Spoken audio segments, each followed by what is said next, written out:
Many of our viewers will be surprised to learn that you're also an accomplished artist. A lot of our fans probably don't know that about you. And that art has always been your first love. That your education, most of it has been in art. It's very true. I came into this life, I really feel I came into this life as a painter.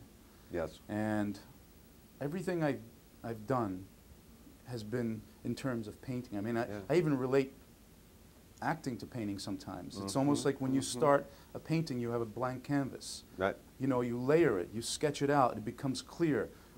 Just like a character becomes clear, the more you add, you know, an impediment or whatever. Or you know, a color. Or a color, or anything like that. It's just a layer.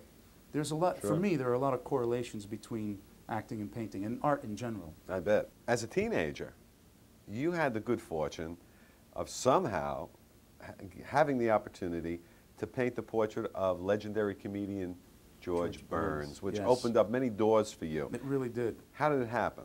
It happened, well, I was working at a local newspaper called the Patterson News at the time. As an illustrator? Yes, I was illustrating whatever they needed.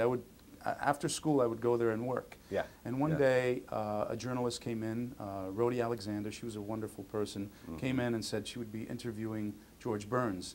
Wow. And as a kid, I said, yeah, wouldn't it be a great idea, wouldn't it be a great story, Rhodey, if we did, you know, a painting and I presented it to him? She looked at me like I was crazy. I said, shut up, kid, and go back to work, you know? That was when he was doing that movie, Oh God, I guess, right after that.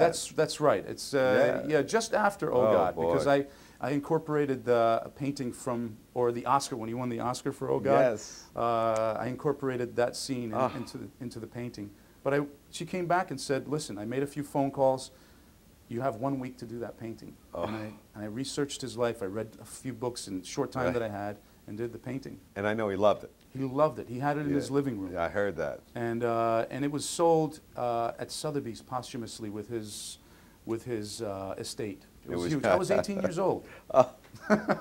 Now, there are many actors who happen to be painters, as you mentioned. Your case, just the opposite. You're a painter who happens to be an actor. And you said, I was earning a living with my art long before I made any money as an actor. I brought my house in New Jersey with my paintings. That's true. I was very fortunate to be able to make a living with my paintings. Right after that happened with George Burns, he introduced me to a few people. It was interesting that an actor introduced me to people that would help me in my art world, in my painting world.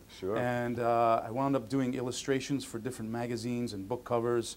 And in going through school, I illustrated professionally and made a living, a lucrative living. Yes, you did. As an illustrator. I did want to also mention that your oil paintings are sought by private and public collections in U.S., South America, and Europe. And when I read that, I said, I wonder how tough it is maintaining a career in both art and in acting, time-wise. Time-wise, it's true. You just hit the nail right on the head. It's the time allocations.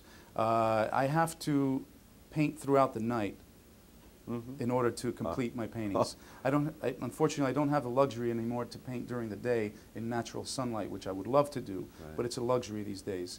So if I'm doing a film, I focus 1,000% on that film. As soon as I finish, my focus shifts to my next thing. If it's a painting, if it's something else, that's what my focus shifts to.